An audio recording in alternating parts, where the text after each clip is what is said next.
But that was just crazy because, there's always a roller coaster of events that could happen in a transaction. So that's kind of what keeps us, like you said, the adrenaline, Right. that keeps us going. Yeah. The excitement, the mixed emotions, Yeah. the detective work that you have to do. The detective work and the.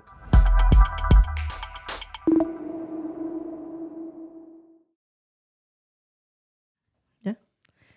Welcome, everyone, to another episode of Get Real Estate with Liz. Today I have my good friend, George Cruz, here with us. He was here in the first episode to do my icebreaker. So he was kind of introducing me and like questioning me. Now it's my opportunity to pick at him and question him. So Jorge, can you say a little bit about what you do, who you are? Well, first of all, hi. Hello. Thanks for having me on. As an actual guest, right? Introducing It's you, official now. right? Introducing you was awesome. But I mean, really, what's to know? I mean, I'm grew up here in Paso Robles, and got my family out here, my parents, and you know, in real estate, and I mean, What kind of real estate? it's really awkward talking about yourself, I know. That's why it was easy when he was doing the icebreaker on me. Exactly.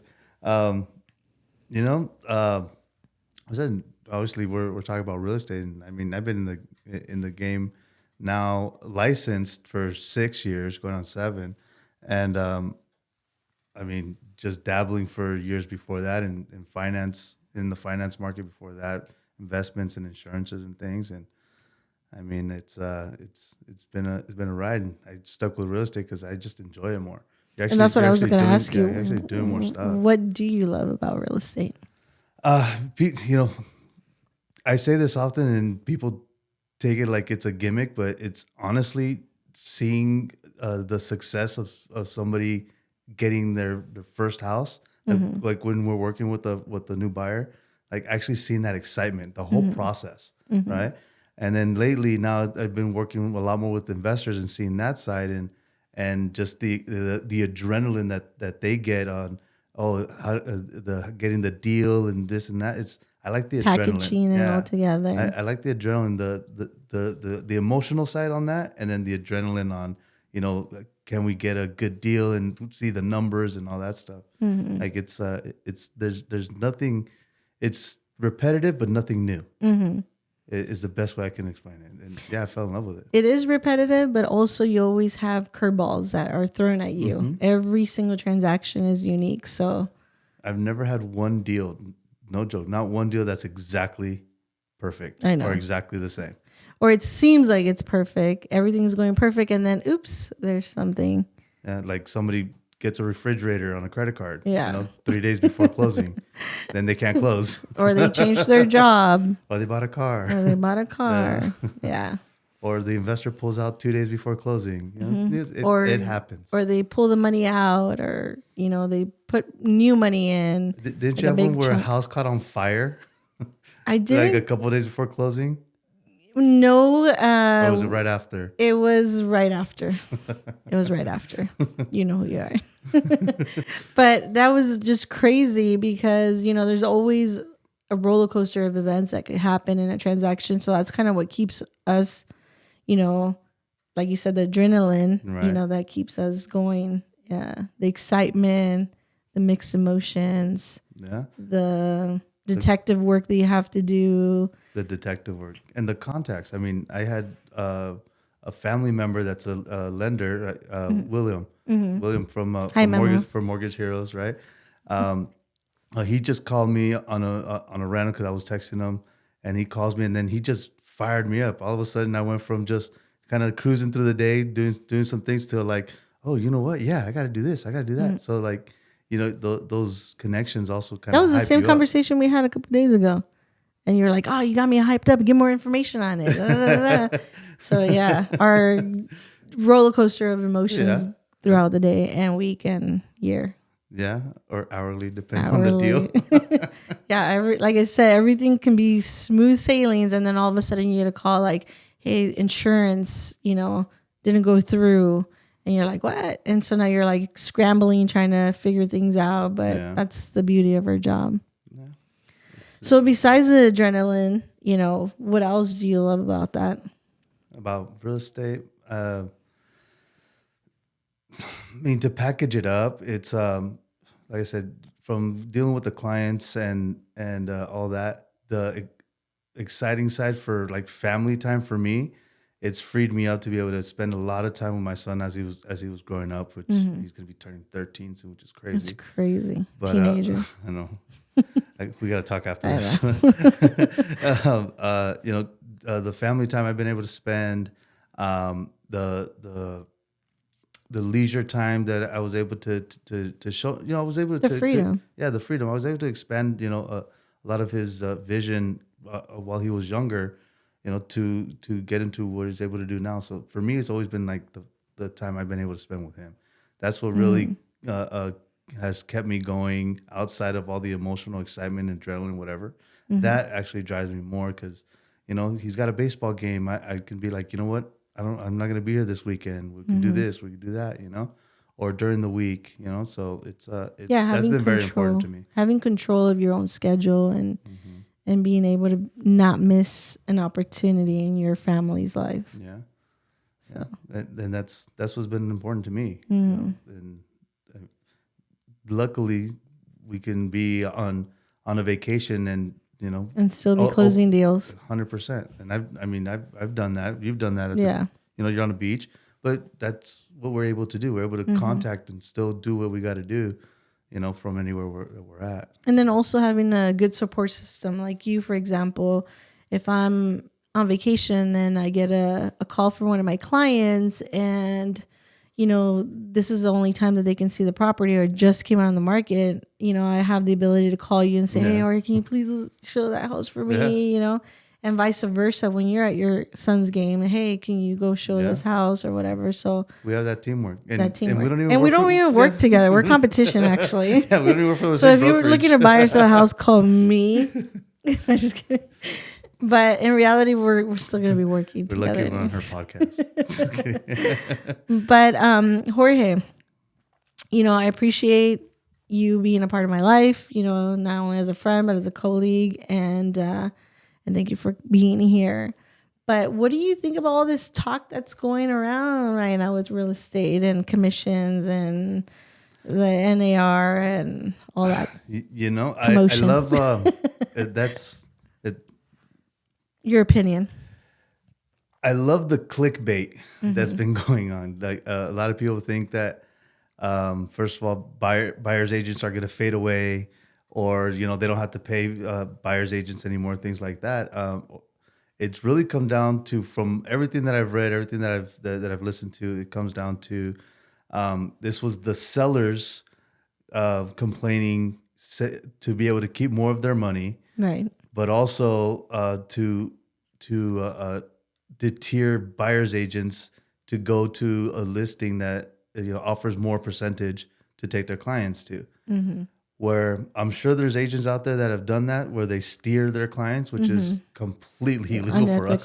It's completely, don't get caught doing that. But I can see that has happened or does happen. I don't know anybody personally, but you can understand why somebody would be like, that's commission hungry, saying like, oh, I'm going to show them this 2-3% listing House. instead of this 1.5-2%. The work's the same at the end of the day. From $1 million property to a $500,000 property, the work's the same, but it's going to be bad for the buyers if this actually goes through, because it's not approved yet. It's just it's in the talks. Yeah, it's in the headlines. Correct. Basically. It's all headline based, and I mean, commissions have always been negotiable, anyways.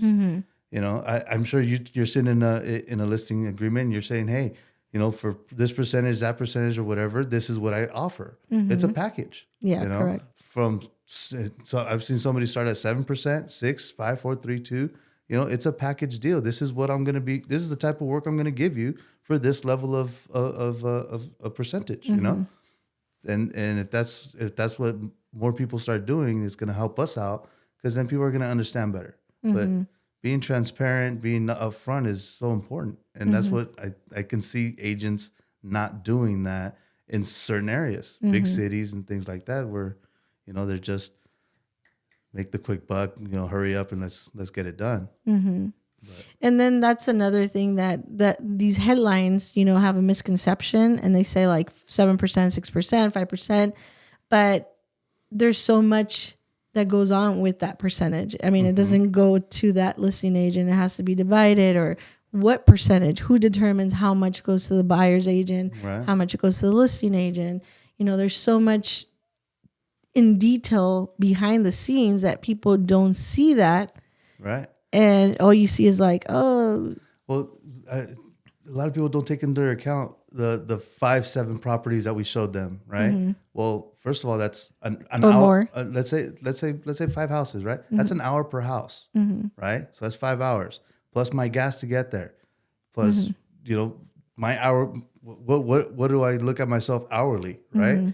Okay, well, however much commission we're gonna make on, let's say, one transaction, we still got to pay taxes on that money on top of our expenses just to get that transaction done. So, you look at anybody that's, let's say, making $10,000 on a deal, well, after everything, you're looking at $3,000, maybe $4,000, So, yeah, it looks great on paper, but once the taxes and everything's added up, I mean, we're a contractor. Yeah. Insurance. Yeah. I mean, there's a lot of factors that come into place that people don't know.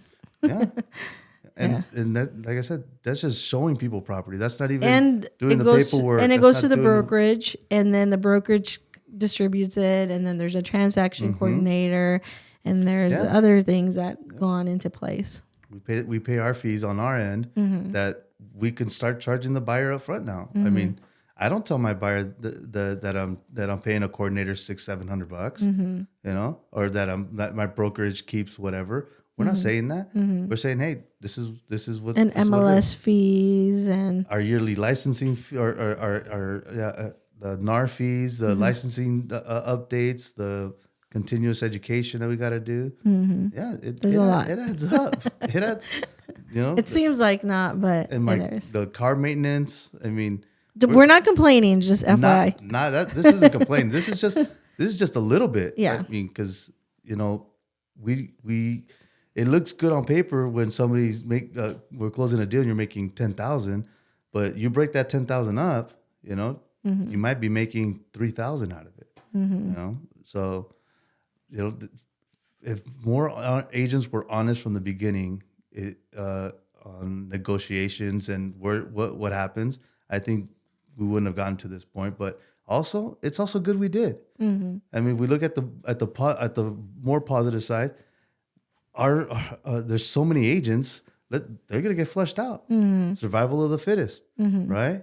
So it's gonna flood that out. The people that were doing wrong or can't handle it, people like you and me aren't gonna be affected as much. Yeah, or people that are afraid to talk about it. Like the BRE, for example. A lot of the agents don't have their clients sign a BRE, and it's more like peace of mind. Like a contract between, like, hey, you're hiring me to represent you, to talk to you on my behalf, me to talk to you for you, for you, and so it's more like a connection between you and your buyer. Nothing like, you're obligated and this and that. It's more like a peace of mind, so that you know that you're hiring me, because in reality, you, the consumer, are hiring us. Right. We're not hiring you guys. You guys are hiring us. Right. So we work for you guys.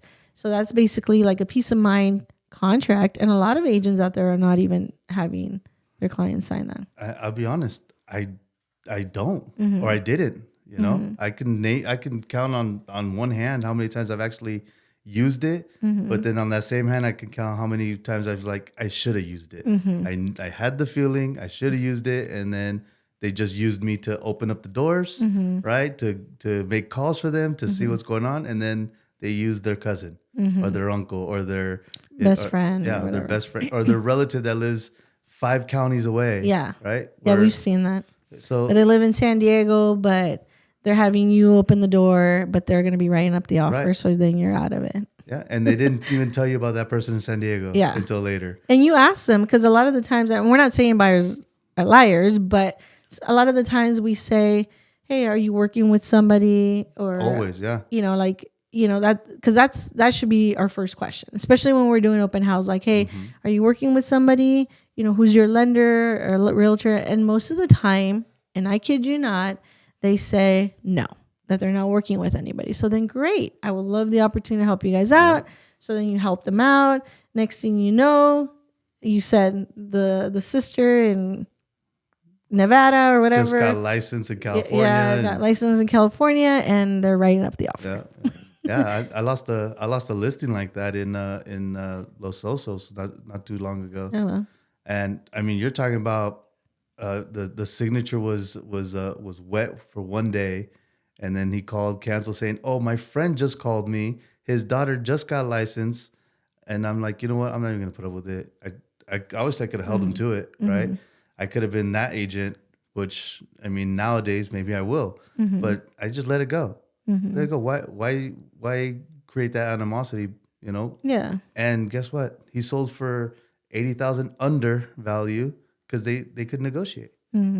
So that's you get what you pay for at the end of the day. And the same thing goes with lenders, like we ask them, are you working with a lender?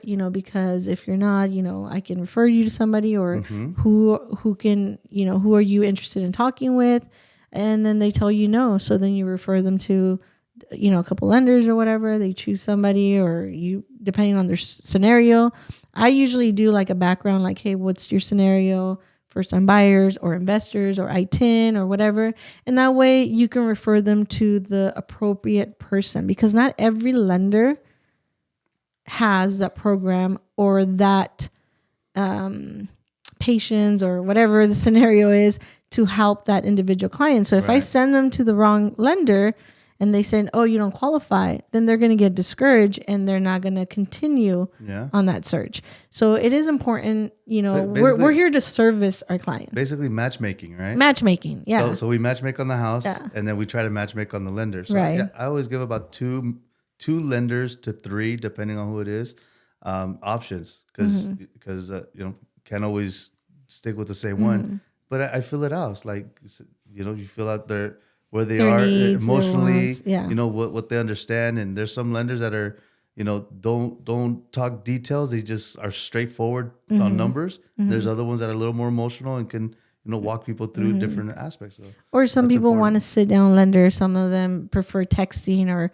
everything technology. So, I mean, there's like a variety of things that we kind of use in order for us to help our clients better. So getting back to that lawsuit, that's look at everything we just talked about on how we go about things, and then once we lock in a deal, then we actually get to work more. All right. Because I'd love to see my buyer sometimes that has a full-time job saying, going to the inspection, opening the door for the appraisal, getting the appraisal to be where you need it to be, right? Or getting the inspector to find certain details, or negotiating with the seller to say, hey, I want this stuff fixed. Can it be done? 100%. Do they really, do people need to have a buyer's agent? No. Do you need an attorney to go represent you at a court? No. They don't need. But when you want things done right, you got to hire somebody, right? Right. You could plan a wedding. That's great. But if you don't put the time in to plan the wedding, how good is that wedding going to come out? So that's why there's wedding planners, right? That's why there's attorneys. You need people to do things that they are experts in or specialize in or are professional in, right? Right. And I pride myself on being a professional in what I do, because this is what I do. This is all I talk about. This is all I think about. I'm always researching, but I'm always out in the field going into these properties and looking at what's happening and, being able to get down to the details. So, an expert's an expert on what they're going to do, or a professional's a professional, right? So I know you put your boots on the ground from, different sides of the coast. Right. Right. So no matter where the property is, you're there. Right. So Yeah, that's Anywhere in the coast, FYI. see how many were from the Central Valley to the Central Coast. Anything central within California. Right. plug. For reals. So yeah, but it's still fun. It you is. know. So I regardless, do love what I do. Yeah. I love everything about real estate. I love the freedom, like you said. I love, seeing the kids. Like right now, I just went to a final walkthrough and the girls were running around. They're like, can we move in already? And I'm like, almost. So it is really rewarding. They fall in love with the things or, like the house or, just the excitement. And like you said, we deal with regular clients, that are first time home buyers to people that bought properties in the past to investors now, which, that's another topic, Yeah. It's a whole different ballpark, with lingo and everything, ARV and this and that. And I was like, what? Yeah. So it's definitely a complete different conversation. It's a complete different conversation, but it's also really rewarding and exciting because you get to see their successes, and then it kind of also opens up your mind for your opportunity as a person, and then other investors and other clients and other, just a whole different thing. I'm excited about it. It is a different world. It is a different world. Mm-hmm. So, day to day, that's what we do. Exactly. So, and like you said, right now it's all in the talks, and my suggestion, and I don't know what your suggestion is and your opinion, is like basically get informed, and be transparent and get informed and find out the actual importance of this lawsuit, or not just this lawsuit, but in everything, like find out what's going on, because a lot of people get scared. They see the headlines, oh, the market's crashing. Right. They said that a couple years ago or whatever. Where is it crashing at?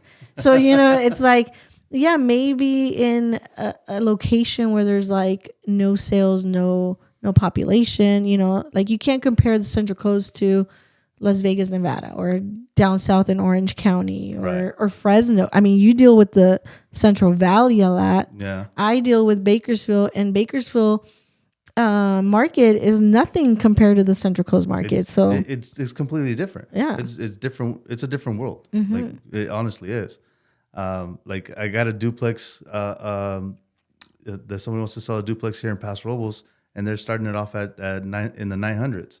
And tell me about the duplex in the duplex in the Central Valley, duplex in the Central Valley in Visalia area, 300, 350. So it's like night and day. They're both duplexes, right? Right. Same size lot, but just different world. Right. Obviously, different amenities. One has an extra bathroom, whatever. Yeah. But overall, still, that's a big, huge difference. Is a huge difference. Yeah. Huge difference. The population, this, what is it like? Well, that's Visalia is a lot bigger than Paso, population wise. So is Tulare. Tulare's huge. Fresno's 500,000 people or more, right? Yeah. But Paso still beats price because we have tourism. Location. Exactly. So it's just different. Weather is number one. Right. And it's starting to get beautiful out here, right? Yesterday was super hot, by the way. Was it like 70s? I don't know. I felt like 90 degrees at the beach yesterday. I was like, beach day. So you got any investments or any projects going on right now? Me personally or clients? You personally. We have a couple of projects going on. We have with other investors in Atascadero. We bought a property there, and we're trying to fix it up. So that one's been a little bit of a hard one, but nothing's impossible. Well, like we said earlier, there's no deal's the same. No deal is the same. Like everything was like perfect. We were all excited and ready to go, and then hold up a second, you can't move forward. So then now you're like, oh wait, what? And now here's another month and another month, and there's a lot of risk, but also you don't want to lose that excitement, because then if you do, then you kind of get that You get that burnout feeling, and you want to dwell on it. So we're trying to be optimistic. I mean, either we're going to probably list it or continue with our project, but if you want a business opportunity there, investment opportunity, hit me up. Call me. I'll call Liz. Yeah. No, call me. But what about you? Right now, personally, I this year haven't jumped into anything to fix up or move. But I was just looking at a property earlier today and yesterday just to get my feet back into the game. I've been just like everybody, been watching the market. We got things as a family under our belt right now that we're holding on to, and now this might be the year to start increasing it again. You just never know. You always got to be ready for the right deal. Yeah, and that's what we've stayed prepared and ready, and now you're starting to see things, come up at certain prices, or you see people starting to move out, and so trying to understand what's coming for the spring and summer. right. So that's what I've been doing. Which this year has been a little bit different. Usually by this time around, we see a little bit more momentum. And right now, everybody's kind of holding off still. Rates are starting to a little bit drop down a little bit, but there's still a lot of hesitation out there. Yeah. And there's a lot of opportunity, like good opportunities out there still. And not everybody's jumping in on it. Well, what do you think about that? Well, what I tell my current clients that are destined to buy, right? They say they want to wait for the market, want to wait for a drop, and I tell them this: if the interest rates drop the way they're talking, if it drops 1%, right, just 1%. Well, if right now, like you're waiting to buy because you think the prices are going to drop. If the interest goes down 1%, there's going to be more people in the market going to buy a house. So what's going to happen to the prices of houses? They're going to go up. They're going to go back up. So, I'm looking at houses that have been on the market 60, 90, 120 days right now. Come after tax season, I see things changing, because people are going to have now a little more money. Rates are expected to adjust, but it's just one of those things that I keep talking to the same person that's a good friend of mine. It's like, oh, I should have bought during COVID. I'm like, yeah. But you thought you could have. But you're giving me the same song of the crash is coming. Yeah. It's like, I can't look at a crash. I'm looking at, can I afford this right now? Yeah. And if there is a crash and my $500,000 house is now worth $400,000, can I keep up with the payment? Yeah. Because it's gonna bounce back. Yeah.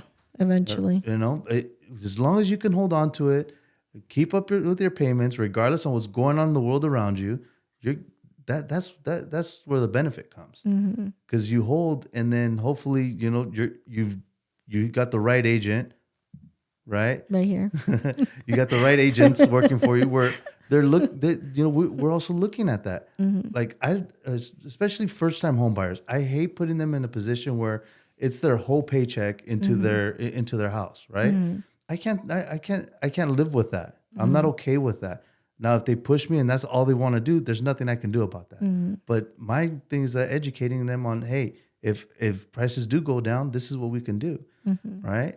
But unfortunately, if friends or family members, right, because they know us from years past and today, that they still don't want to listen, right? Right. They'll listen to CNN or the neighbor that's never bought anything in their life. Like, hey, yeah, this guy said it's going to go down. I'm like, who is he? Right? Or my mom or my tío or somebody else. My tío, the financial professional that bought one ranch 10, 20 years ago. Right? Not even a ranch, a house. But it's true. And I always tell my clients the same thing. Like, every person is unique, regardless. Whether I buy a house right now and you buy a house the same time as me, my scenario and your scenario are going to be completely different. We do not make the same amount of money. We do not have the same exact credit score, and we do not have the same exact debt. Right. So I always tell my clients, find out what you can do right now yourself. If you can afford it, then maybe it's the time for you. If you can't, then it's not the right time, because it doesn't matter.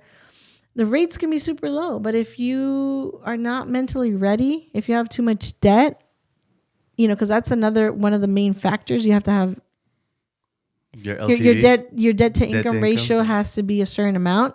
If you're way over that, it doesn't matter if the rate is super low, you're not going to be able to qualify. Correct. And the same thing with credit score. And people have a misconception.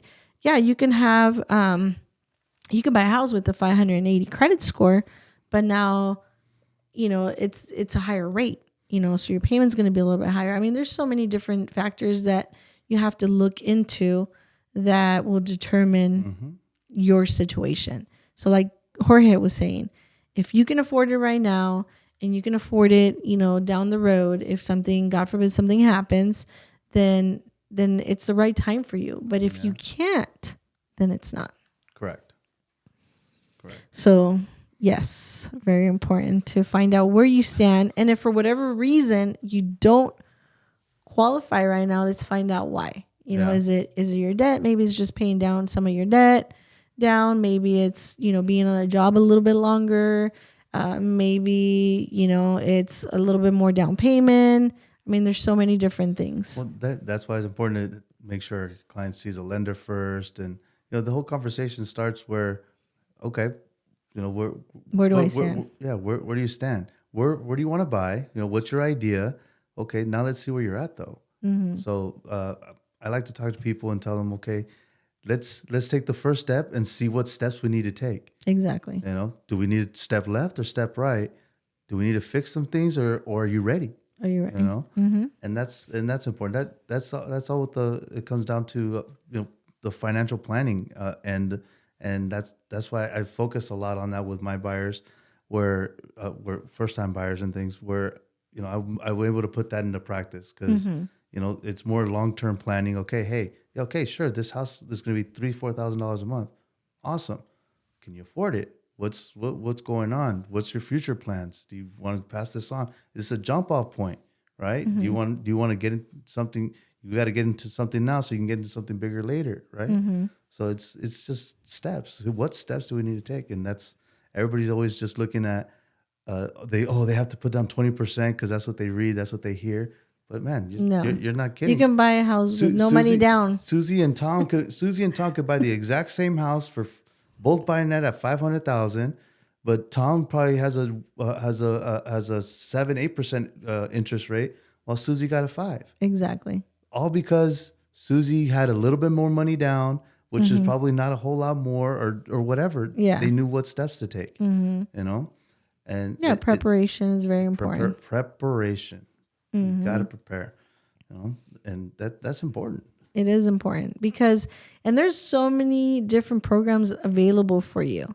And so a lot of the times people, like what he said, the neighbor told you, oh, you can't buy a house unless you have 20% down. So now you have that seed planted in your head. So you don't even want to go ask because you think that you're not going to be able to afford it because you don't have that 20% down. But if only you ask the question like, hey, can I see if I qualify? Who knows? You might qualify, like what Jorge was saying, with no money down or the minimum down payment of 3.5%. It's just all about getting informed. I was actually listening to something a couple of days ago where they were saying that even somebody right now that has a good credit score and puts 20% down actually is paying a little bit higher interest rate than people that are putting 10% down, 15% down. Have you heard of that yet? Mm-mm. So something was passed or talked about in the administration, the presidential administration, right? The beginning of the year, where they wanted to incentivize people that couldn't afford it compared to somebody that can afford it. So they're charging people that can afford it, that have the 20% down, a little bit more interest, and everybody else a little bit less. Oh, really? And I was trying to see how truthful that is. So I was going to talk to a lender, but this guy was a lender that I was listening to, online, and I'm like, I'm not sure he's not lying, right? But even that little bit, and he was saying, again, talking to people that are in the trade, he was talking about, well, he's like, hey, if this is actually what's happening, he said, then put 15% down, hold it for 6 months, and do a resettlement with the bank. You don't have to refinance. I'm like, holy shit. we don't even talk about stuff like that. We also don't even talk about, finding a deal where you could take over somebody's a current mortgage, assuming the loan. It's like there's so many avenues, and that's why it's important to have people like you and me, right? Or the carryback, with the seller, depending on if there's a house that's been sitting on the market, they can't get really finance. And a lot of people don't have that big old chunk of cash to put down or pay cash for the property. So it's like having that person negotiate like, hey, did you know that maybe we can ask that seller to carry back for a year? For X amount of dollars. X amount of dollars for a year or, 10 years, whatever the scenario is. And then it gives you the opportunity to be on title and then refinance the house and then pay them off without having you to like wait forever to save that money or. Yeah, and we were just talking about that just the other day, right? Yeah, that's funny. Yeah, there's so many avenues, so it's important. It's important to really, with all this going on and all the highlights, all the clickbait, important for somebody to really talk to who their realtor is going to be, and just pick their brain. Because at the end of the day, people are going to do business with people they like and people they trust. Right. I always say that. So hopefully you like us, right? And hopefully you could trust us. But at the end of the day, we're also going to work with people that we want to work with, And that's one thing I've never done is gotten desperate to work with somebody just because, I need to make money. It's like, no, there's some people that I started to work with them, and I started realizing this is a liability for me, right? Where it's the way they talk to me. Or the way they're asking questions, which is very, like gotcha, right? There's certain stresses that me personally I don't need, I don't want. I don't look for somebody that tries to get you on the gotcha moment. Why? Everything's right there. So that's. But yeah, so the key is get informed. Ask questions. Yeah. A lot of questions. A lot of questions. And I do tell my clients all the time, like, there's no such thing as a stupid question. The only stupid question is basically the one that you never ask.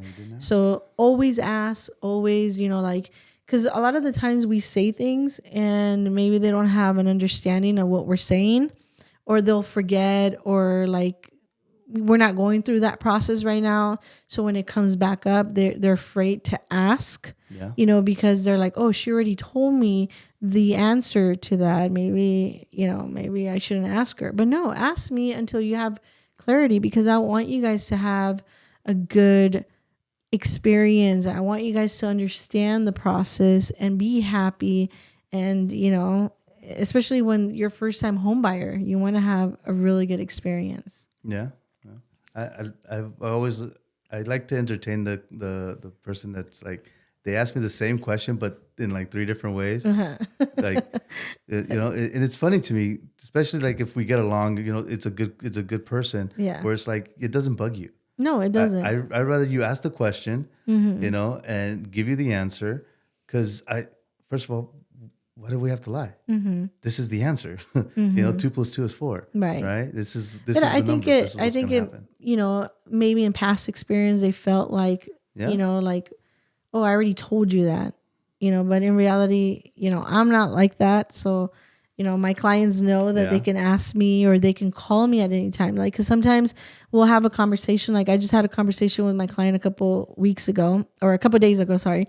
And they were asking me all these questions and I was answering them. And they're like, okay, I think I'm done. And they're like, well, I think I had another question, but I can't remember. And I said, look, that's fine. You can call me again. As soon as that question comes up, call me. Yeah. If for whatever reason I don't answer, because sometimes I'm with another client or I'm in inspection or here doing a podcast, but I always call back. And if for whatever reason, you think you're going to forget, just write it down and send it to me in a text. And then I'll reply right away. You are pretty quick. Yeah. Yeah.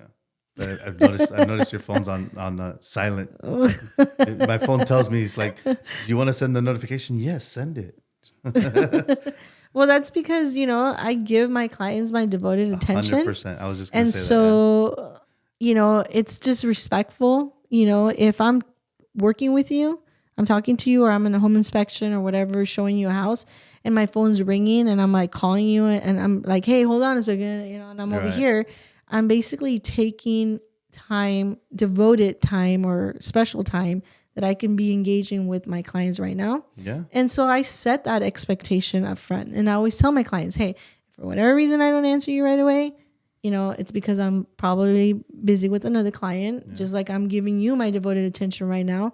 But I will call you back, and I will text you back. And I do, You do. There's been times, and I'm guilty of it, where you have the intention and then it slips through your mind. And then I'm like, oh my gosh, I forgot to call that person or whatever. But no, Liz, you've also been like, George, I could have sworn I called you yesterday. Yeah. Did I call you? Yeah. So Jorge, did I call you yesterday? So it happens to the best of us. And but I've learned, there's little tricks that I've been learning. So now when I see a message come up, I don't even open it yet. So that when I'm done with my clients, because sometimes you have the habit of just kind of like looking or whatever. Yeah. But now I have the habit of just kind of ignoring it completely, so that when I get back on my phone, I know that I have to reply to that. Right. The same thing with emails, The emails I don't open until exactly right there. I'm like, okay, that came in. Okay, yeah, cool. Exactly. I've been doing that too. So right now there's probably like 24 messages I need to. Probably. We had a busy day today, so. So what do you see coming up for yourself in what do we see coming up for yourself? Well, you already asked me this question on the first podcast. Yeah, well, I mean now we're already 3 months, 4 months in, right? So I mean the market's changing. They started moving earth here off of Lene, right, in Paso. Right. So that's exciting. They built the apartments. Right. So there's so much happening. It's like, okay, so where are we going, right? Mm-hmm. Like what's the next move out here? Yeah, what's the next move? I don't know. I've been. That's what I was saying earlier.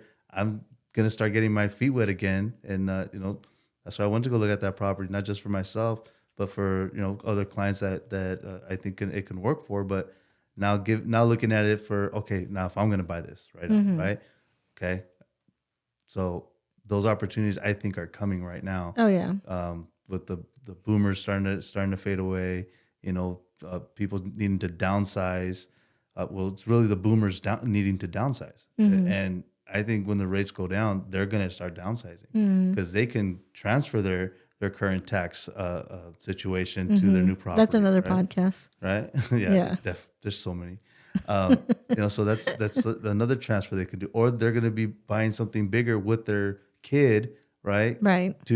With the granny unit in the back, mm-hmm. which they're going to move their tax incentive there. So there's going to be stuff coming up, I think, that it's going to be time to make those decisions. Mm-hmm. And I don't want to be left behind, but also I'm not going to overpay. What I mean by overpaying is I look for things that need to be fixed to be able to either rent it or sell it. Mm-hmm. I'm more. And this is on the investment portion of it. That's what it's talking about. For investors. Yeah. So if I'm a fan of buying and holding, mm-hmm. right? I've always talked to people about that because you're building your portfolio or whatever. Mm-hmm. So do you buy a single family home or do you buy multi-units? It really depends on, for me, for the area, what area is it in? What's the rent that's going to come in? And how much do you need to put into it to get it to where you need it to be at market value? Mm-hmm. So that's what I'm looking at for personal, which I do that for my clients already, but mm-hmm. now putting on the other hat of, mm-hmm. Okay, this is going to be for me. For me, like, yeah.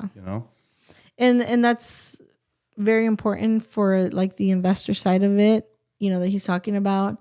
What are rents going for right now versus, like, are you going to be able to justify that with mm-hmm. you purchasing it?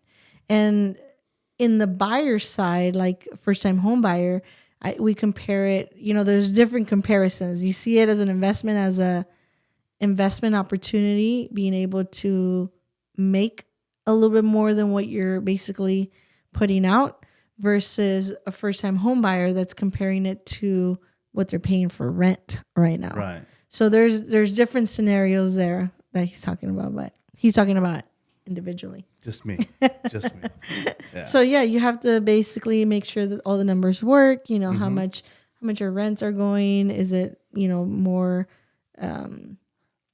beneficial for you to just buy a single family residence? And obviously location is very important. It's key. So, but it also helps me for clients also, because I'm looking at it from the lens of what I purchase, which helps our clients also. Right. Because I tell my clients, my buyers all the time, it's like, George, what do you think? I was like, I wouldn't buy this, or I wouldn't offer this much, or hey, yeah, I would do this, or I would do that, right? Because at the end of the day, you know, I'm there to help them. So what would I do for myself is what I would do for them. And also, you know, you give them like pros and cons. Like I always tell my clients, do your own pros and cons. Like I can give you my pros and cons, but maybe they see something different or I see something different. And then like, for example, like we're looking at properties up at the lake, you know, versus, you know, here in town. What are the pros and what are the cons? You know, like wear and tear on your car, you know, 15 minutes out, you know, possibly a deer. You look at wear and tear in your car? Huh? Do you look at wear and tear on the car? No, I'm just saying like some of the things, you know, people, because, you got to take under that consideration. You have to take in consideration, you know, changing your tires, you know, you're constantly going up and down. But you justify the price, you know, like, okay, is it worth it? Is it not worth it?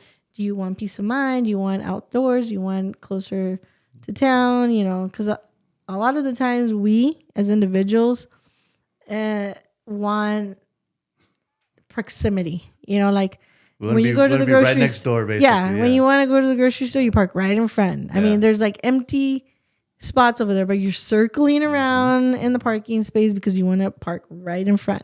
So it's kind of the same thing when people are buying. And I always ask my clients, are you willing to look outside the box? You know, because maybe there is a better opportunity in San Miguel or Shandon or up at the lake, you know, and you can justify it. And it's sometimes temporarily. So a lot of things that we look into. A lot of variables that we throw out there. And at the end of the day, it's ultimately our client's decision, you know, what's best for them as a person and their family. Yeah. So you're exactly right. So we do a lot of research for you guys. A lot of input and yeah. So you didn't answer the question though. So what was the question again? How do I went on a tangent. Where do you see yourself in the next few months? You know, the end of the year, in this market. Where do I see myself? It's I see myself picking up a property or two for sure. But honestly, I see myself on vacation on the beach. I'm just kidding. Everybody I do have a fishing trip planned with my son, but that's another story. I see the movement happening. So I'm looking. That's the freedom of real estate. I'm focusing a lot of time in Central Valley right now. You know, with doing things with lists and contacting, because I think there's a shift happening over there. Because you know there's jobs going out there. You know, there's growth plans. So that's a general idea, but also, you know, with what I see happening with the market, you know, with interest rates, I was starting to really look at it, because if rates kept where they're at and houses are staying on the market longer, then there's a slight decline. So that we've been seeing, right? But now if the interest rates are going to go down, well, we're going to start seeing so it again. The next 3 months, really, somebody can pick up something that they want to, you know, hold on to, or they want to live in, or they've been thinking about it. Now is really like right now is no joke, like the time, because a slight adjustment on lowering rates, there goes the value, goes back up. You know? So that's where I see myself, is focusing on that. And my son's turning 13, so you know we got a lot of things as a family going on. Yeah. And then, so here's my question to you, and I'm sure everyone wants to know, like, why the valley, why Visalia and in that area? I've honestly time into there because my son and his mom live there, right? So because I spend time with my son and I'm there already, Might as well kill two birds in one stone. I might as well put the time into it, Yeah. right? Now it wasn't my focus in the beginning. I was focused on Central Coast, right? Until one time I sold a house in Vacaville, up in the Bay, and I started thinking about like why not? Because it's Right. not hard, to kind of move around. No, I'm not saying I want to drive to the Bay Area every couple of days to shop.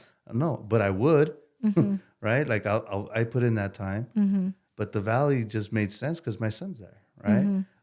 You're already there anyway. Yeah, So he lives in Tulare. He lives in Tulare, and then so I can go to Visalia, if I'm gonna pick him up.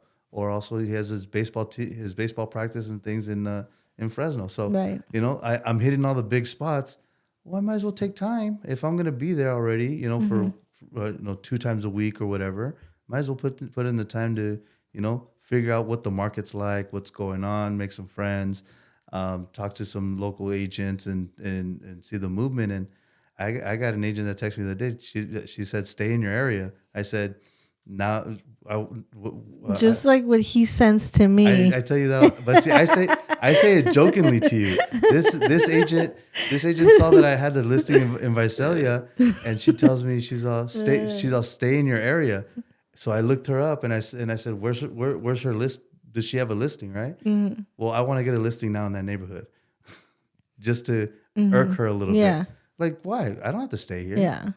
The beautiful thing is we cover all of California as exactly. a license, and we don't have to be part of every association to be able to sell a house in that area. Especially now if that rule comes in, now we just mark it in. Hey, you're going to pay me this much, right? Or this is what I would like to get paid. Right? The pros and cons. The pros and cons. So yeah, that's why. But it's true. We are licensed in the whole state of California. It's basically up to us if we are willing. There's people that live here, and only do business here. They won't even go down the grade. Yeah, so they won't do it, yeah. And that's their choice, and that's fine. But there's agents like us. We're all driving everywhere. Salinas, King City, Bakersfield, Solvang, Santa Barbara, Lompoc. Yeah. And I was showing property in Riverside a couple of years ago. Like San Bernardino, Riverside. Like why? Why would somebody go? But for me, it was a no brainer because one, I was helping that client, but it wasn't for that client. They were telling me, oh yeah, my parents and this and that. I'm like, hey, well, let me show you how I can help you, so then I can help them. It's longevity. Yeah, is what we're. And sometimes, if it's like way out of our reach, like if it's a buyer, sometimes it's better off to refer it out. So we as individuals, we have to do our own judgment of what's more beneficial for our clients. So if I'm willing to drive to Bakersfield, it's probably because my client, chose me and trusts me from here, from over there, or it was a referral, and I'm more than willing to do that. Right. If it's somebody that I don't know yet, and maybe sometimes it's better off to refer them out. But sometimes I don't mind driving. It actually feels... It's peaceful to me. Yeah, peaceful. I already do it, right? I already do it. So, it's... People, my buddy asked me, he's like, "Do you drive so much?" I'm like, "You should see the miles I put on my car." They're trying to save miles and not put too many. I'm like, my car's meant to be driven. I know. That's how mine are. So I drive it. Yeah, I put a lot of miles on it. But yeah, no, that's great that you're servicing. So anybody that wants to buy in Visalia or that area, feel free to reach out to Jorge anytime with questions. He has a duplex going on over there. Yeah. Follow him on Instagram so that you guys can see some of his listings. Follow me on Instagram, obviously. And if you have any questions, any concerns, feel free to reach out to us at any time. We're here to better service you. Our calls are free, so don't feel like you're obligated or that you have to pay anything. No, you don't. It's a free consultation, free market analysis for the value of your house. And anything that you would like to say, anything you want to close? A thought. You say it all. I mean, we're talking real estate, and really the thought is, to tell everybody is like, hey, take time. Don't listen to the hype of all the things you see on social media regarding agents and commissions or whatever.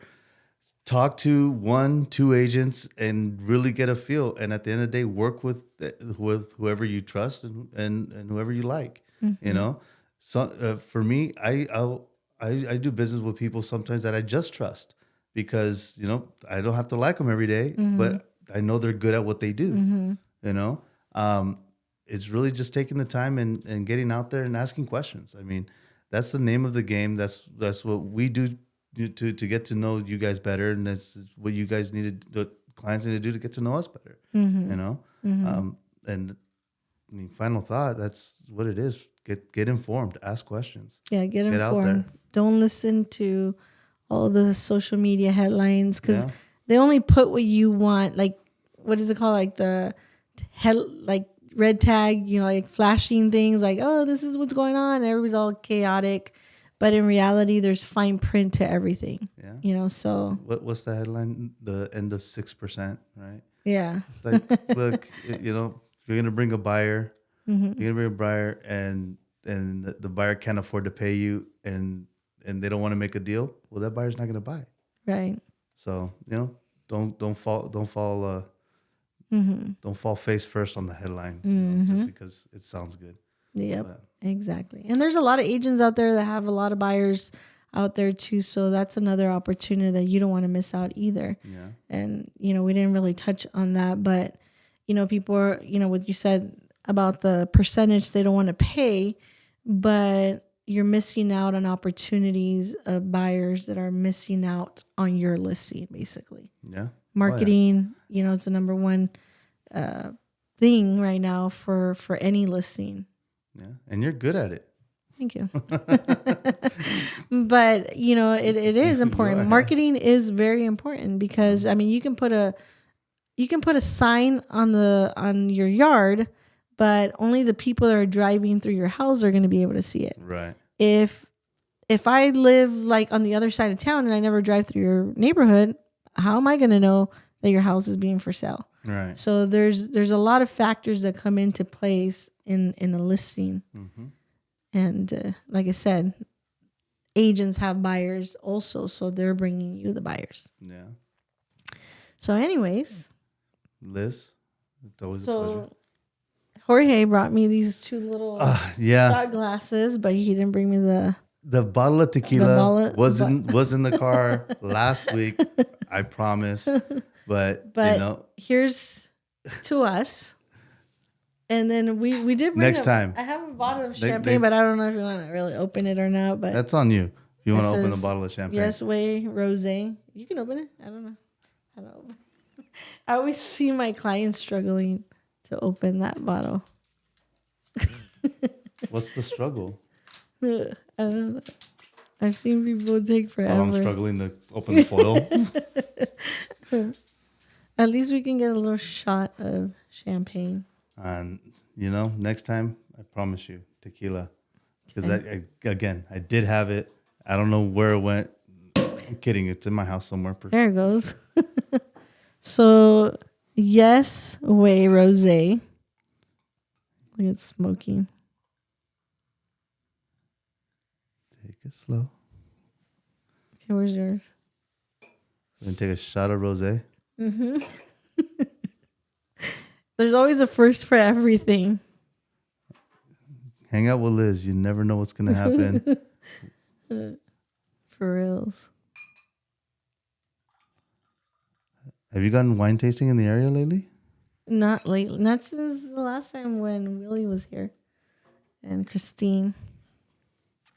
So cheers. It says, here's to us. Here's to us. Right? Cheers. And hopefully you use these on your on your podcast more often.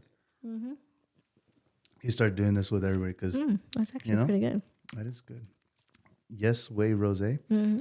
I weigh. So cheers to growth, to opening Morris, to us, to them, to everyone, to them, to everybody.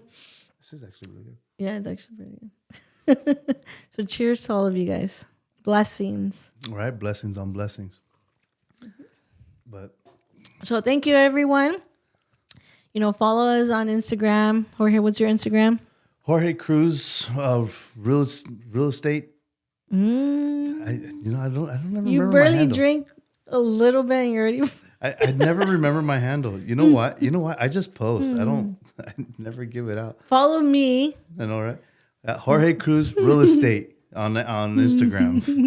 And follow me, Realtor Elizabeth Gutierrez. And send me a message if there's anything specifically you guys want to talk about, any concerns.